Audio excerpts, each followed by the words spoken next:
My journey has been nothing short of extraordinary.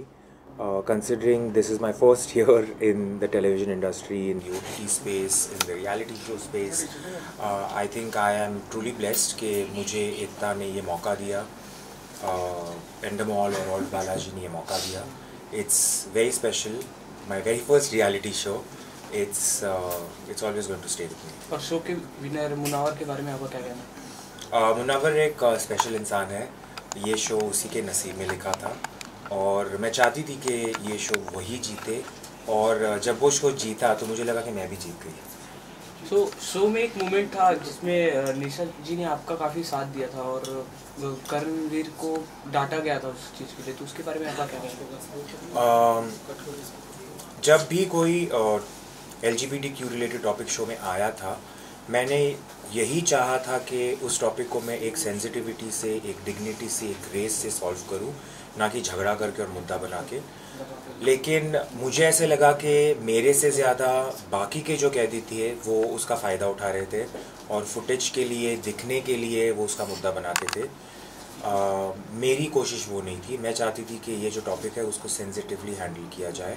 तो जब निशा ने भी वो टॉपिक पे बात की थी तो मुझे लगा कि तब वो ज़रूरी नहीं था. तो शो से बाहर आने के बाद एक इंटरव्यू में मुनावर ने कहा कि पायल में क्वालिटी नहीं थी जीतने की, तो उसमें आपका क्या कहना है? वो मुनावर की सोच है, पर मैं इतना जानती हूँ कि पायल में भी काफ़ी सारे क्वालिटीज़ है जो आ सकते थे और जिसके चलते वो विनर बन सकती थी. लेकिन मैं नहीं चाहती थी कि पायल शो जीते, बिकॉज इस शो का विनर एक इंस्पिरेशन होना चाहिए. इस शो का जो विनर है वो एक एग्जाम्पल सेट करना चाहिए. जिस तरीके से पायल ने अपना गेम खेला था, मुझे नहीं लगता कि वो किसी भी एंगल से इंस्पायरिंग है, क्योंकि 20 कंटेस्टेंट्स में, 20 कैदियों में अगर आपका एक भी दोस्त नहीं है तो वो बताता है कि आप कैसे हो.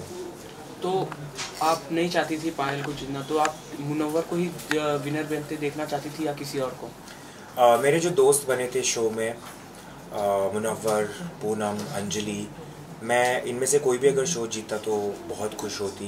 लेकिन इस लिस्ट में मैं आज़मा को भी ऐड करना चाहूँगी. अगर आज़मा भी ये शो जीतती तो मैं बहुत खुश होती. तो आप फिनाले में अगर आप होती तो आप अपने साथ किसको देखना चाहती थी?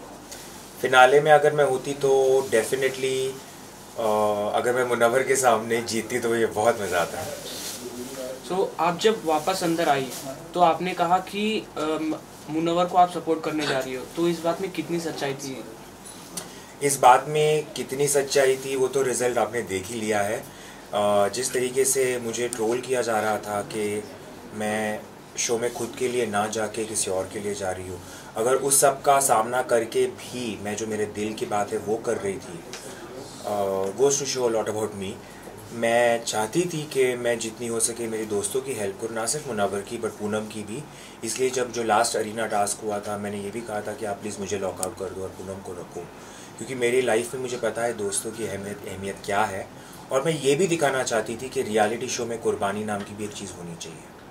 और टिकट टू फिनाले टास्क में आपने आपकी ये बोलने के बाद आप लोगों को अपने बारे में सोचना, इसके बारे में भी जनता काफ़ी बात कर रही है, तो उसके बारे में आप क्या कहना चाहोगे? टिकट टू फिनाले का जो ब्रेक का टास्क था वहाँ मैं अंजलि को सपोर्ट कर रही थी और जो अंजलि ने चाहा मैंने किया. तो तब तक मैं मुनव्वर की हेल्प कर रही थी और उस स्टेज पे मुझे लगा कि अंजलि को मेरी ज़रूरत है तो मैंने अंजलि की हेल्प की थी. लेकिन उसके साइड इफ़ेक्ट्स आपने देख लिए थे. बट इवेंचुअली ये शो अगर अंजलि भी जीतती तो मैं उसके लिए उतनी ही खुश होती. और आपके और मुनव्वर की फ्लर्टिंग जो काफ़ी अच्छी लग रही थी जनता को, सो उसके बारे में आप क्या कहना चाहोगे? बहुत अच्छी बात है कि लोगों को पसंद आया, लेकिन मैंने कुछ ऐसे सोच के नहीं किया था कि लोगों को पसंद आएगा, इसलिए मैं अब करूँगी. मेरे जो दिल से बातें हो रही थी मैं कर रही थी. और मुनव्वर जिस तरीके से मुझे ट्रीट कर रहा था, जिस तरीके से वो मेरी छेड़खानी करता था, मैंने भी फर्स्ट टाइम एक्सपीरियंस किया और मुझे वो बहुत स्पेशल लगा था. जो जिस तरीके से वो मेरी टांग खींचता था, मैंने कभी एक्सपीरियंस नहीं किया था ये सब, तो मेरे रिएक्शंस इसलिए बहुत नेचुरली आ रहे थे. आपने एक हैशटैग बनाया मोनालिसा, उसके बारे में? वो हैशटैग मैंने नहीं बनाया है, वो फैंस ने बनाया है. लेकिन I am very happy that people got to see this side of a relationship as well, कि दो एक लड़का और लड़की ऐसे भी दोस्त हो सकते हैं. सो घर में किसी के साथ ऐसा कि जेलेसी हो या काफ़ी अच्छा लगता हो, उसके बारे में मतलब कोई इंसान? मेरे बॉडी में जेलेसी का मेरे बॉडी में जेलेसी की हड्डी है ही नहीं। मैं बहुत कॉन्फिडेंट हूँ, मैं बहुत सिक्योर हूँ एज अ वुमन। तो जेलेसी तो मेरे में बिल्कुल नहीं है। लेकिन हाँ, मैं ज़रूर चाहती थी कि जो मेरे दोस्त है वो गेम में आगे जाए, और कुछ ऐसे एक आध दो लोग हैं जो जिनका तो मैं नाम शायद ना लूँ तो बेटर है, और वो आगे नहीं जाए, वो मेरी कोशिश थी। सो शो के बाद आप किसको नहीं मिलना चाहोगे, किसको आप पसंद नहीं करते हो, कोई एक नाम? आपको पता है वो नाम क्या है, मैं उस इंसान को इम्पोर्टेंस भी नहीं देना चाहती हूँ। बट बाकी जो मेरे दोस्त हैं उनसे मैं टच में हूँ, रहूँगी। मुझे आज़मा को मिलना है, आज़मा की लाइफ देखनी है, मुझे अंजलि की लाइफ दिल्ली में, उसने दिल्ली में अपनी लाइफ इतनी मुझे बताई है कि मुझे एटलीस्ट एक हफ्ते के लिए अंजलि के साथ उसकी लाइफ जीनी है। और सबसे ज़्यादा किससे मिलना है? अभी मुनव्वर मेरे बाजू में ही रहता है, तो उससे तो ऑब्वियसली मिलना सबसे ज़्यादा होगा। मुझे उसके साथ फ्रेंडशिप आगे ले जानी है, वो बहुत अच्छा इंसान है, बहुत इंस्पायरिंग है, तो definitely Munawar and Anjali. So after lockup success party हुई थी, उसमें क्या कुछ हुआ? आप किससे मिली, क्या बातें हुई, उसके बारे में कुछ? लॉकअप सक्सेस पार्टी में बहुत भीड़ थी, लेकिन सबके साथ मिली, सबके साथ डांस किया। अंजलि के साथ ज़्यादा टाइम नहीं स्पेंड कर पाई, मुनव्वर के साथ ज़्यादा टाइम नहीं स्पेंड कर पाई क्योंकि बहुत भीड़ थी। लेकिन जैसे मैंने कहा है, फॉर मी आज़मा इज़ द स्पेशल वन। और मेन सबसे शो के जेलर और वार्डन के बारे में क्या कहना है? जेलर और वार्डन मेरी लाइफ में बहुत स्पेशल है, स्पेशल रहेंगे।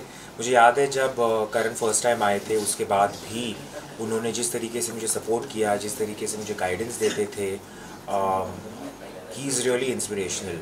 और तब मुझे लगा कि ऐसे इंसान को अगर कोई पसंद है तो वो कैसी होगी।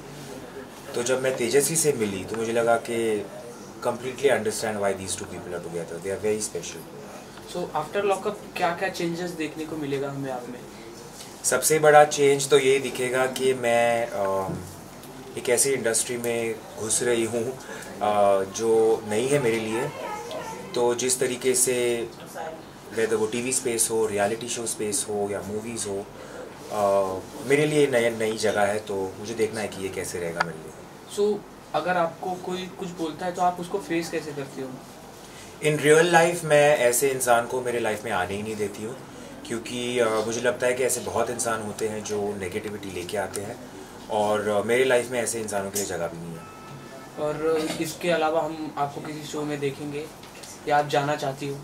मैं सब करना चाहती हूँ। मैं जितनी भी ऑप्शंस अपॉर्चुनिटीज़ आएगी मैं सब में ट्राई करूँगी, क्योंकि मुझे चाहिए कि मेरी रिप्रेजेंटेशन हर जगह पे हो, वो बहुत ज़रूरी है। एट द एंड आप फैंस को, ऑडियंस को क्या बोलना चाहोगे? मैं फ़ैन्स को, स्पेशली जो लॉकअप के बाद मेरे फ़ैन्स बने हैं, उनसे ये कहना चाहूँगी कि थैंक यू।